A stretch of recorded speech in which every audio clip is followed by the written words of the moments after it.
Irmãos queridos, vamos então abrir a palavra de Deus, hoje no livro de Obadias. Eu sei que o livro de Obadias fica escondido entre os pequenos profetas, mas para facilitar para você, ele fica logo depois do livro de Amós. O pessoal hoje está engraçado, não está? É isso mesmo. Então, vamos lá. Entre Amós e Jonas, para facilitar mais ainda. Profeta Obadias.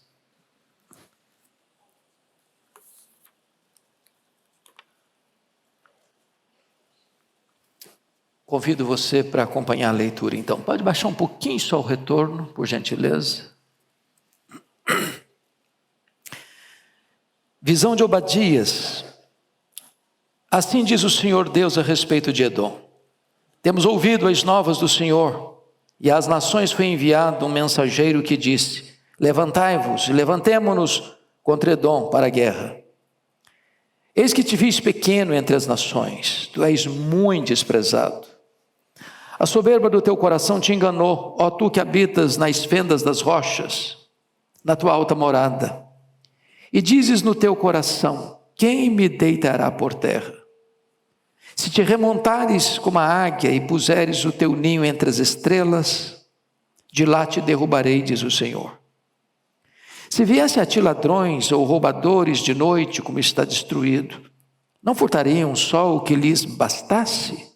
Se a ti viessem os vindimadores, não deixariam pelo menos alguns cachos? Como foram rebuscados os bens de Esaú, como foram esquadrinhados os seus tesouros escondidos. Todos os teus aliados te levaram para fora dos teus limites, e os que gozam da tua paz te enganaram, prevaleceram contra ti. Os que comem o teu pão puseram armadilhas para os teus pés. Não há em Edom entendimento. Não acontecerá naquele dia, diz o Senhor, que farei perecer os sábios de Edom e o entendimento do monte de Esaú. Os teus valentes, ó Temã, estarão atemorizados, para que do monte de Esaú seja cada um exterminado pela matança.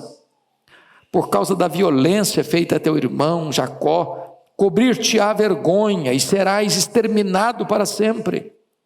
No dia em que, estando tu presente, estranhos lhe levaram os bens, e estrangeiros lhe entraram pelas portas e deitaram sorte sobre Jerusalém, tu mesmo eras um deles. Mas tu não devias ter olhado com prazer para o dia de teu irmão, o dia da sua calamidade, nem ter te alegrado sobre os filhos de Judá no dia da sua ruína, nem ter falado de boca cheia no dia da angústia. Não devias ter entrado pela porta do meu povo no dia da sua calamidade. Tu não devias ter olhado com prazer para o seu mal no dia da sua calamidade, nem ter lançado mão nos seus bens no dia da sua calamidade. Não devias ter parado nas encruzilhadas para exterminares os que escapassem, nem ter entregado os que lhe restassem no dia da angústia. Porque o dia do Senhor está prestes a vir sobre todas as nações. Como tu fizeste, assim se fará contigo. O teu mal feito tornará sobre a tua cabeça. Porque como bebestes no meu santo monte, assim beberão. De contínuo todas as nações beberão, sorverão e serão como se nunca tivessem sido. Mas no monte Sião haverá livramento. O monte será santo, e os da casa de Jacó possuirão as suas herdades. A casa de Jacó será fogo, e a casa de José chama, e a casa de Esaú restolho. Aqueles incendiarão a este e o consumirão. E ninguém mais restará da casa de Esaú, porque o Senhor o falou. Os de Neguebe possuirão o monte de Esaú, e os da planície aos filisteus.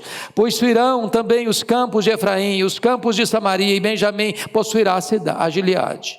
Os cativos do exército dos filhos de Israel possuirão os cananeus até Sarepta, e E os cativos de Jerusalém que estão em Sarafade possuirão as cidades do sul. Salvadores hão de subir ao monte Sião para julgarem o monte de Esaú, e o reino será do Senhor.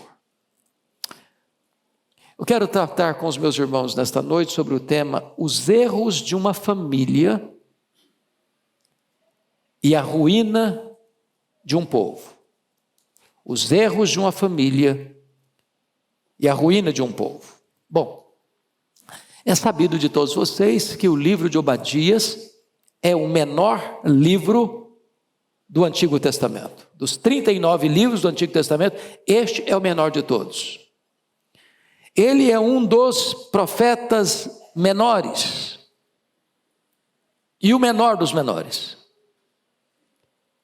É curioso que Obadias e Naum não são citados nenhuma vez no Novo Testamento.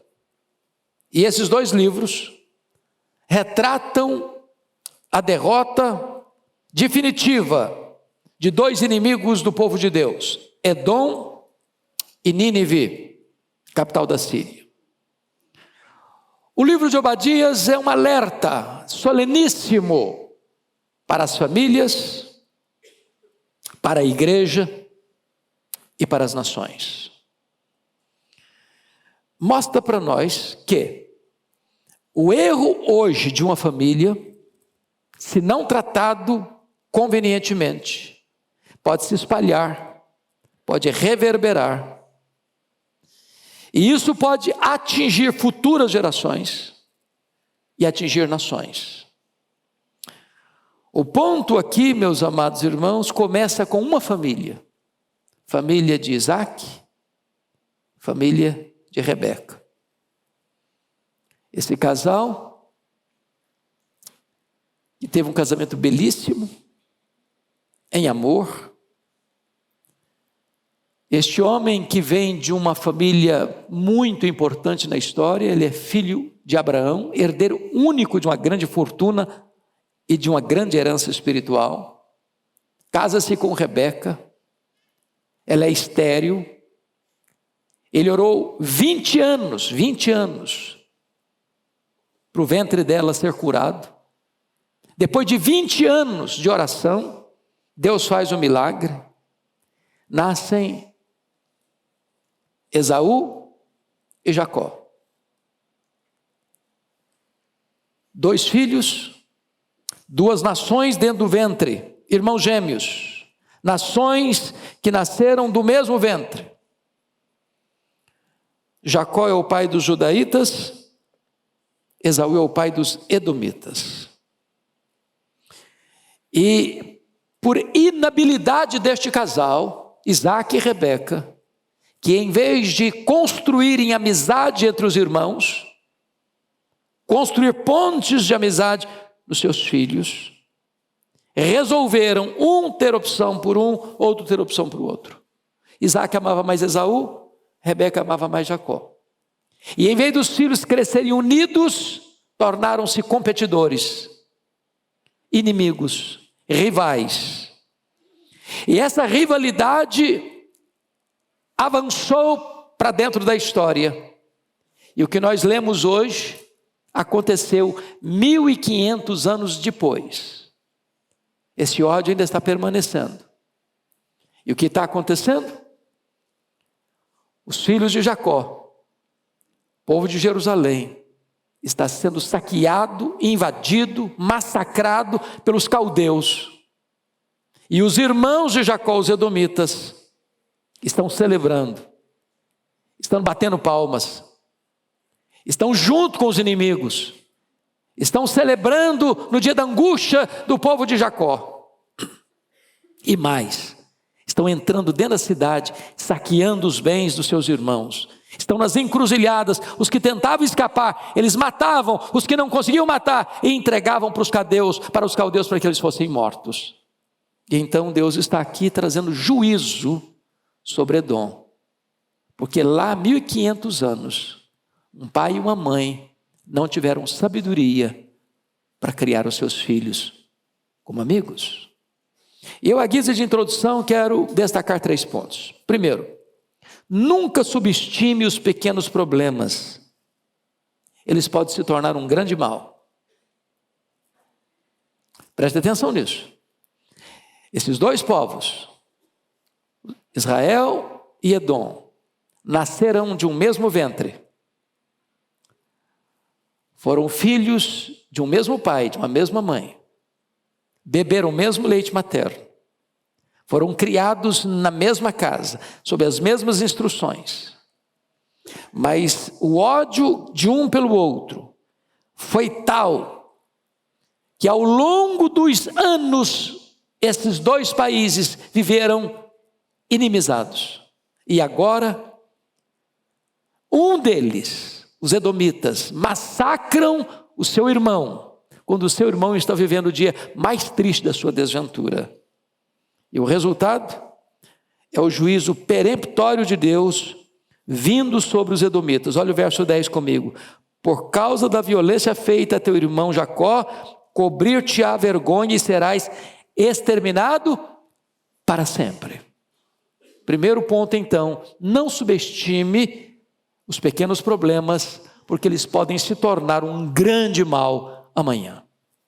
Segundo ponto da introdução, é que uma grande bênção pode se transformar numa grande tragédia quando deixamos as nossas vaidades pessoais nos dominarem. A família de Isaac e Rebeca era para ser uma grande bênção. Isaac orou 20 anos para os meninos nascerem, e eles nasceram.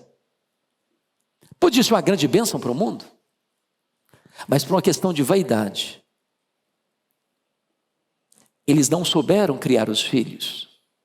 Isaac gostava mais do Esaú, Rebeca gostava mais do Jacó, por pura vaidade pessoal, sem qualquer orientação divina nessas preferências e predileções. E aquele casamento foi se desgastando, o casal não conversava mais, Rebeca escutava o Isaac atrás da porta, o diálogo acabou naquele lar, a inimizade se espalhou entre os descendentes, e agora nós estamos colhendo esta amarga safra da inimizade que foi plantado dentro da casa de alguém que devia servir a Deus com integridade. Terceiro ponto da minha introdução. Não tente mudar os desígnios de Deus, nem manipular a Deus. Por que aconteceu? O Isaac, sabendo que Deus havia dito que o mais velho serviria o mais moço e que o projeto da redenção passaria por Jacó, ele tentou manipular e mudar isso. Chamando Jacó, Esaú particularmente, vem cá meu filho, faça uma refeição para mim, porque eu vou abençoar você. E ele sabia que abençoar você seria transferir a bênção que Deus disse que era para Jacó, para Esaú. Ele tentou mudar os planos de Deus. Com Deus você não tem quebra de braço e vencer não. Ninguém luta contra Deus e prevalece. Os planos de Deus não podem ser frustrados. Por outro lado, diz a Bíblia que Rebeca tenta manipular a situação, dando uma mãozinha para Deus, como se Deus precisasse de uma mãozinha nossa para cumprir seus planos. Diz, vem cá meu filho, o seu pai vai abençoar o Esaú, então nós vamos fazer o seguinte, eu sei que Deus prometeu, mas eu preciso fazer, eu preciso agir, agora é comigo, agora é do meu jeito, agora é do meu modo, você vai fingir que você é Esaú, e você vai lá e roubar astuciosamente a bênção que o seu pai vai dar para o seu irmão. Deixa eu lhe dizer uma coisa, Deus não precisa da nossa ajuda para cumprir os seus planos não, Ele é soberano. Não queremos e não podemos manipular os planos de Deus do nosso jeito, do nosso modo. Pois bem, dito isso, é preciso então dizer que nós não podemos interpretar o livro de Obadias sem entender o que de fato aconteceu na casa de Isaac e de Rebeca. Eu queria aí brevemente recordar vocês. Primeiramente, diz Gênesis 25, 22, que há uma luta na barriga da Rebeca, no ventre da Rebeca. Os meninos lutavam dentro do ventre dela, num prenúncio até de que duas nações brigavam dentro do ventre dela. Aí depois vem em segundo lugar o erro dos pais. Porque eles poderiam ter revertido isso. Notinha de rodapé. Notinha de rodapé. Quem tem mais de um filho aqui? Os casais que têm mais de um filho, levanta a mão. Obrigado. Vocês sabem disso. Os nossos filhos não são naturalmente unidos. Não são. Sobretudo quando tem dinheiro envolvido. Dinheiro não tem liga. Dinheiro não tem amálgama.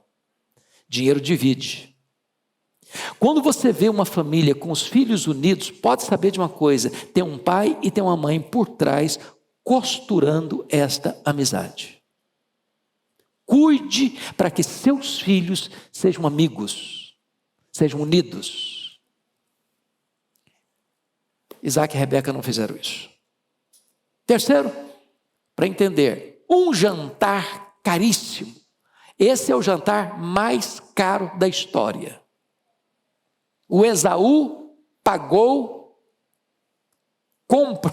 o Jacó comprou do seu irmão Esaú o direito de primogenitura com um prato de lentilhas, com a sopa. Foi o cardápio mais caro da história. Mostrando que ele era profano.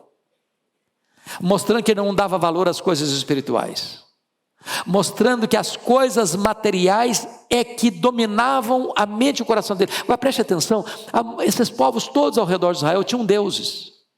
Os amonitas tinham, os moabitas tinham, os filisteus tinham, todos os povos tinham. Mas você não vai encontrar na Bíblia os deuses dos edomitas. Eles não tinham outros deuses. Sabe qual era o deus deles? A matéria, as coisas. Eles eram materialistas.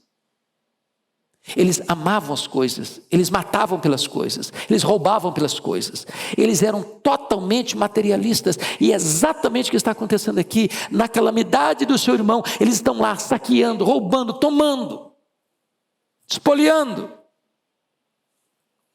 Quarta coisa para entender, é uma mentira muito astuciosa, mentira que o Jacó contou para o pai, pela orientação da mãe. Agora, eu já disse isso aqui para a igreja, mas tem visitantes e tem gente nos acompanhando. Quando a gente pensa nessa história da Rebeca chamar o Jacó: vem cá, meu filho, você vai lá, pega 2 cabritos, vou fazer uma refeição para o seu pai, eu sou casado com ele há tantos anos, e eu sei o gosto dele, então fazer o seguinte, você vai se fingir de Esaú. Eu vou botar em você as roupas de Esaú, vou pegar a pele do cabrito e botar no seu braço, para o seu pai se apalpar você, se cheirar você, vai saber que você é Esaú. A gente pensa que o Jacó era um adolescente. Sabe quantos anos tinha o Jacó? Nesse tempo, da grande mentira? 77 anos. 77 anos, manipulado pela mãe. Bom, mas tem outra coisa para você entender. O ódio violento, Gênesis 27, 41, a Bíblia diz que Esaú tomou a decisão de matar o seu irmão. E a pessoa, quando o meu pai morrer, pensou que o pai dele ia morrer logo. Eu vou matá-lo. A Rebeca chama Jacó, sai de casa agora, meu filho, vai lá para a casa do meu irmão, daqui a pouquinho eu mando chamar você. Sabe quanto ele ficou lá na casa do irmão dela? 20 anos. Sabe o que aconteceu?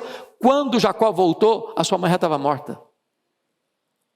Sabe qual foi a grande preocupação do Jacó ao voltar para casa e encontrar seu irmão? E ele ficou sabendo que o seu irmão estava vindo ao encontro dele com 400 homens armados. E ele fica apavorado. Quis a providência de Deus que os dois se reconciliassem, mas nunca conviveram, nunca viveram juntos, e os seus descendentes nunca se deram um com o outro. Sabe por quê? Porque aquela hostilidade nunca mais cessou. E eu preciso que você compreenda isso para você entender melhor o texto que nós vamos trabalhar daqui a pouquinho.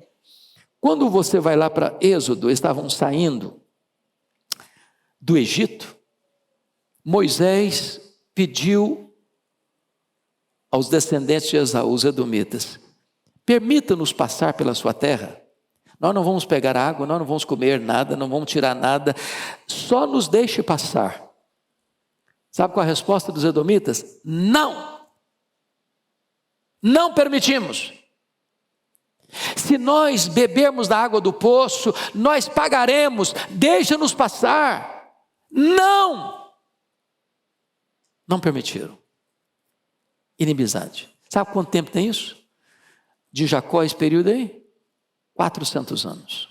4 séculos não conseguiu apagar a mágoa, o ódio entre os descendentes desses 2 irmãos. Mas depois, em segundo lugar, lá em Números 20, 18, tem algo interessantíssimo aí. Está escrito o seguinte: porém Edom lhe disse, não passarás por mim, para que eu não saia eu de espada ao teu encontro. Agora não é só não deixar não, se você tentar passar, eu vou atrás de você com espada, eu vou matar você. Terceiro lugar, é preciso, só no livro que está do lado aí, Amós capítulo 1, versículos 11 e 12, preste atenção no que Amós vai dizer. Amós capítulo 1, verso 11 e 12. Assim diz o Senhor, por 3 transgressões de Edom, e por 4 não sustarei o castigo, porque perseguiu a seu irmão a espada, e baniu toda a misericórdia, e a sua ira não cessou de despedaçar, e reteve a sua indignação para sempre. Sabe aquele camarada que tem ódio, e a ira não passa, ele está odiado hoje, está odiado amanhã, está odiado mês que vem, está odiado na próxima vida, está odiado na próxima geração, nunca cessou de odiar. Um problema que começou lá atrás, na casa de um homem e de uma mulher crentes. Mas tem mais. Se você perceber, terceiro conflito, está lá em Malaquias, e é preciso entender isso para você compreender o texto de Obadias.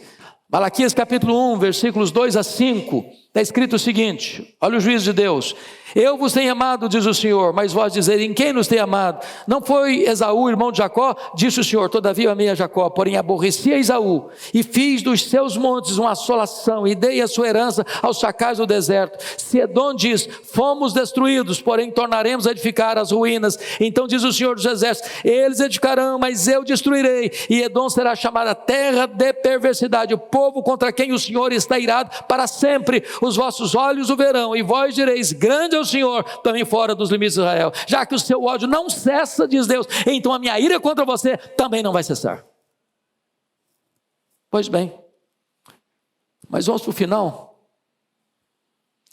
Quando você vai lá para o Novo Testamento, o Império Romano domina o mundo.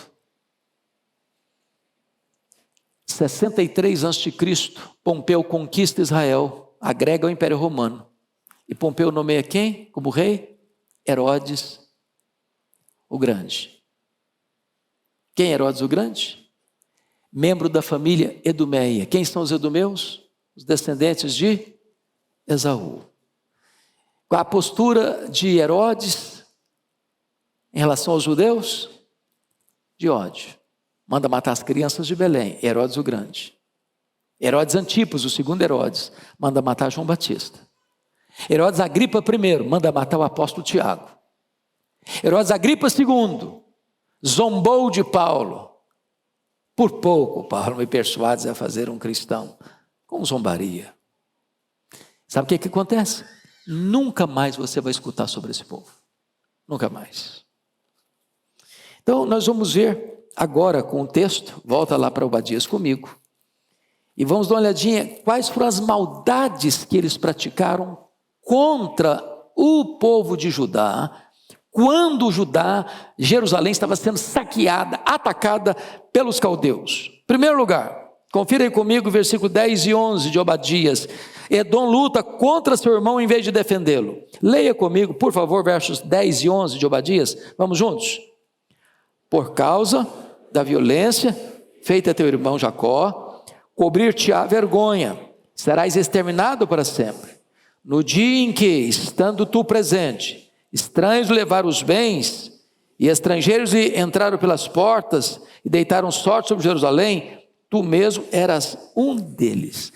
Estava lá, junto com os saqueadores, junto com os espoliadores, junto com os opressores, no meio deles, fazendo o mesmo que eles estavam fazendo. Luta contra o seu irmão, em vez de defendê-lo. Segundo, Edom se alegrou com a derrota de seu irmão, em vez de chorar com ele. Leia o verso 12 comigo agora, de Obadias. Versículo 12, toda a igreja comigo. Mas tu não devias ter olhado com prazer o dia de teu irmão, o dia da sua calamidade, nem ter te alegrado sobre os filhos de Judá no dia da sua ruína, nem ter falado de boca cheia no dia da sua angústia. Meus irmãos, é muita crueldade. Você está feliz da vida porque o outro está sofrendo. Você está batendo palmas porque o outro está sendo massacrado. Está enchendo a boca de riso porque o outro está sendo destruído. Isso não passou em branco aos olhos de Deus. Terceiro, Edom pilhou os bens de seus irmãos no dia da sua calamidade em vez de socorrê-lo. Versículo 13, leia comigo toda a igreja, por favor. Não devias ter entrado pela porta do meu povo no dia da sua calamidade. Tu não devias ter olhado com prazer para o seu mal no dia da sua calamidade, nem ter lançado mão nos seus bens no dia da sua calamidade. Você percebeu aqui? Eles estão lá junto com os caldeus, roubando, saqueando, espoliando seus irmãos, em vez de defender os seus irmãos. Mas finalmente, Edom ajudou a matar os seus irmãos em vez de protegê-los. Olha o versículo 14, leia o 14 comigo. Não devias ter parado nas encruzilhadas para exterminar os que escapassem, nem ter entregado aos que lhe restassem dia da sua angústia. Duas coisas. Pararam na encruzilhada primeiro para quê? Para matar quem está tentando fugir. E os que tentavam e eles não conseguiam matar, capturavam e entregavam para os caldeus matarem. Então, agora eu quero fazer as aplicações para a gente terminar.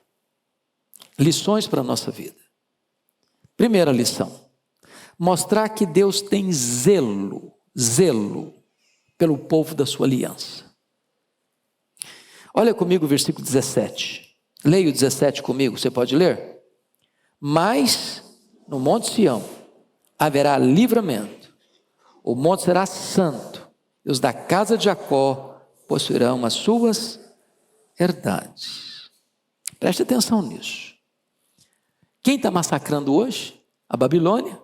Quem está massacrando hoje? Edom. Quem está sendo massacrado hoje? O povo de Judá. Naquele momento todo mundo pensa, Judá acabou, está arrasado, cidade arrasada, templo arrasado, povo passado ao fio da espada, muitos levados como escravos para a Babilônia. Os que ficaram debaixo de opressão, de inimigos ao redor, com pobreza, com miséria, com muros quebrados, com portas queimadas, com tudo destruído. Só que Deus está no trono. E de repente aqueles que estão lá no topo da pirâmide vão escorregar, vão lá para baixo. Os que estão lá embaixo vão subir para o topo da pirâmide. Porque onde está a Babilônia hoje? Acabou. Onde está Edom hoje? Acabou. Onde está o povo de Deus hoje? Honrado pelo Senhor. Então preste atenção nisso. Quem comanda a história é Deus. Deus reverte o quadro. Deus reverte o diagnóstico.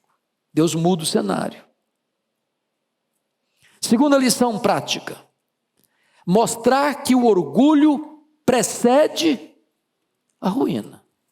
Olha comigo os versos 2 a 5. Vamos ler de novo, 2 a 5, todos juntos. Eis que te fiz pequeno entre as nações. Tu és muito desprezado. Está falando para Edom. Para um pouquinho aqui.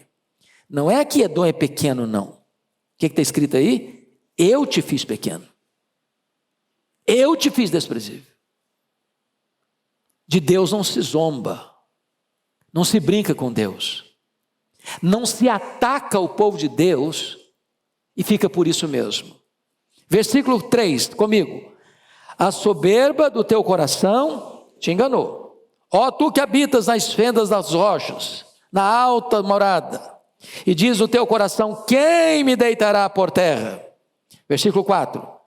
Se remontares como águias e puseres o teu ninho entre as estrelas, de lá te derrubarei, diz o Senhor. Então vamos entender isso aqui. Os edomitas viviam nessa região, lá das montanhas rochosas. A capital era Pela. Eles achavam que ninguém jamais podia tirá-los de lá, porque Pela é uma estrutura rochosa, é uma fortaleza natural de rochas. Aí o que acontece? Os nabateus vieram e conquistaram, e transformaram a cidade de Pela, mudaram o nome de Pela para Petra. Hoje, quem viaja para Israel, um dos roteiros mais preferidos é Petra. E você fica impressionado porque lá de cima, quando chegava a noite, as luzes, a sensação é que eles estavam lá nas estrelas. Que eles tinham construído o ninho dele lá nas estrelas.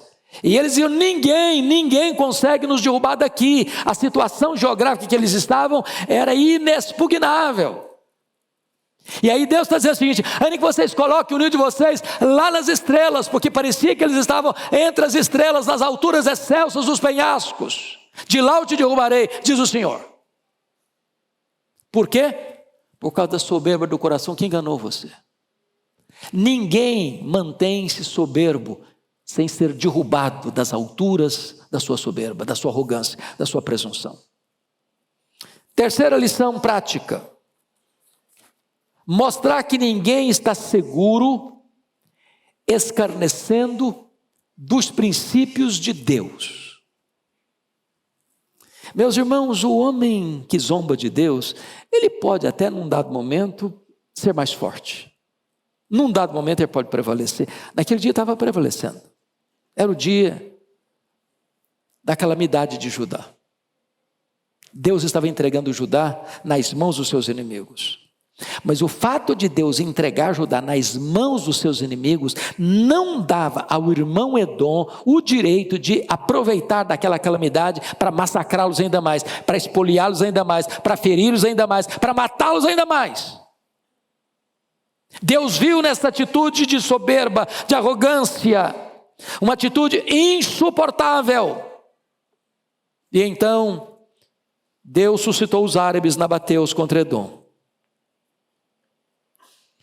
E os edomitas foram completamente erradicados dessa região de Petra.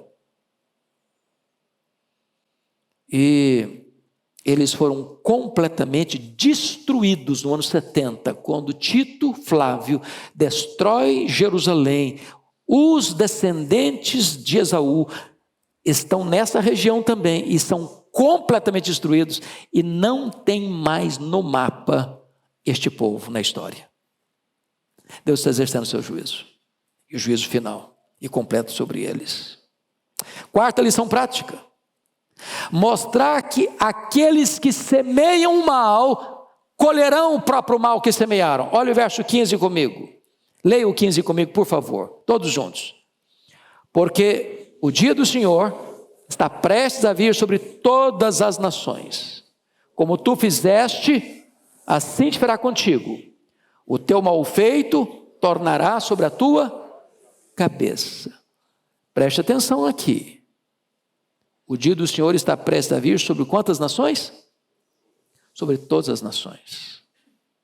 As nações cristãs, as nações pagãs, as nações ateias, as nações que oprimem o povo de Deus, as nações que favorecem o povo de Deus. Todas terão que passar pelo julgamento de Deus. Então, entendamos isso, irmãos. Não dá para semear o mal e colher o bem. Chama atenção de novo. Essa tragédia histórica, que tem 2000 anos de história, nasceu como uma semente lá na casa de Isaac e de Rebeca. Cuidado para que os pequenos problemas hoje não se tornem tempestades convulsivas amanhã. Quinta lição prática: mostrar que o povo de Deus, mesmo sendo humilhado hoje, triunfará amanhã. Olha comigo, por gentileza, o versículo 17. Você pode ler o 17 comigo? Vamos juntos? Mas no Monte Sião haverá livramento, o monte será santo, e os da casa de Jacó possuirão as suas herdades. Hoje Jacó está sendo massacrado, mas amanhã o quadro vai mudar. Meus irmãos, os cristãos podem ser perseguidos, os cristãos podem ser presos, os cristãos podem ser expoliados, os cristãos podem ser martirizados, mas a vitória é de Cristo e da igreja de Cristo. O povo de Deus será honrado pelo Senhor. Finalmente, em penúltimo lugar, sexto lugar, mostrar que o reino de Deus triunfará sobre todos os reinos do mundo. Olha o verso 21 comigo, por gentileza. Toda a igreja comigo. Salvadores hão de subir ao monte Sião, para julgar o monte de Esaú, e o reino será do Senhor. Isso aí me leva a Apocalipse 11:15. O reino do mundo se tornou de nosso Senhor e do seu Cristo, e ele reinará pelos séculos dos séculos. Louvado seja o Senhor. Edom caiu, mas o reino de Deus está de pé. A palavra de Deus está de pé. O povo de Deus está de pé, porque ninguém pode prevalecer contra o Deus Todo-Poderoso. Mas finalmente, fechando, último lugar, mostrar que a história está rigorosamente nas mãos de Deus. Deus está no trono. O Cordeiro venceu para abrir o livro e desatar os seus 7 selos. E o versículo 17, bem como o versículo 21, nos mostra isso, que Deus está conduzindo a história. A história não é cíclica. A história não é um caminhão sem freio ladeira abaixo. A história caminha para um telos, para uma consumação. E o reino e os reinos do mundo serão do Senhor e do seu Cristo. Na linguagem de Daniel capítulo 2, os reinos deste mundo entrarão em colapso. Na figura daquela grande estátua que Nabucodonosor mandou construir. A cabeça toda de ouro. Os braços e o peitoral de prata, o ventre de bronze, as pernas de ferro e os pés de ferro e barro. E uma pedra não lavrada por mãos bate no pé dessa estátua, que representa os reinos deste mundo, e toda a estátua vira pó. E esta pedra enche toda a terra. E isso significa que os reinos deste mundo serão do Senhor e do seu Cristo. E ele reinará pelos séculos dos séculos. E a igreja dele reinará com ele pelos séculos dos séculos. Seguimos ao Deus Todo-Poderoso, ao Rei vencedor e vitorioso. A história está nas mãos do nosso Deus. Vamos orar, queridos? E a pergunta que eu faço agora a você é esta: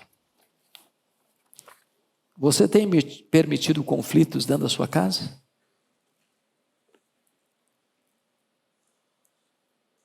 Você tem construído pontes de amizade entre os seus filhos? Você se empenha deliberadamente para que os seus filhos sejam amigos? Você patrocina momentos para que os seus filhos estejam juntos?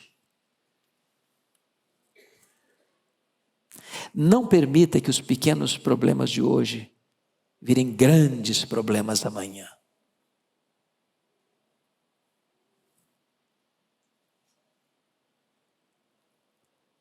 Talvez você veja aqui hoje, você tenha alguma ponta de mágoa de alguém da sua casa, porque as piores brigas e as piores guerras são entre família.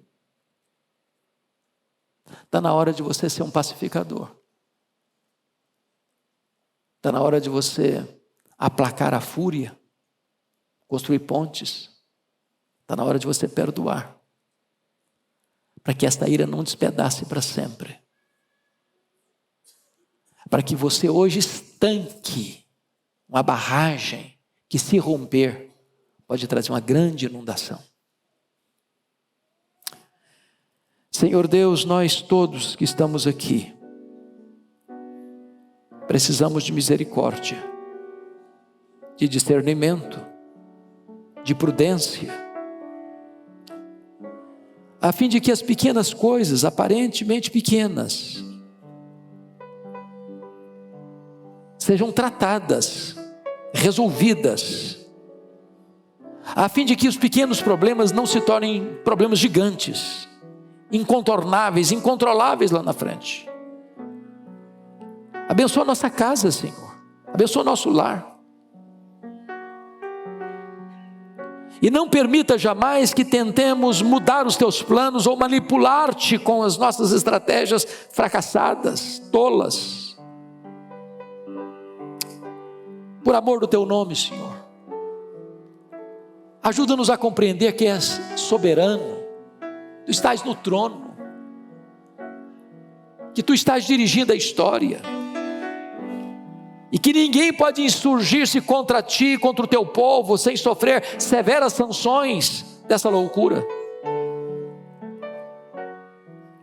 Que ao mesmo tempo nós nos aquietemos nos teus braços, mesmo sabendo que tantas vezes podemos ser injustiçados, perseguidos, maltratados, acuados, acusados, perseguidos, martirizados, mas certamente a vitória é de Cristo e do teu povo, ó Deus. E nós nos alegramos em Ti nesta noite, porque numa noite missionária, onde o teu povo compreende que o campo é o mundo, nós queremos ser, Deus, esse luzeiro a brilhar.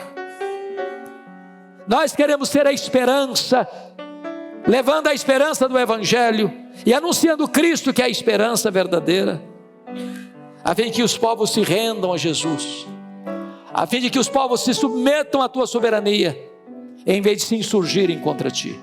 Que os povos te conheçam e te adorem, Senhor, para que cumpramos assim a nossa missão de testemunhas de Cristo. Bendito é o teu nome, em nome de Jesus.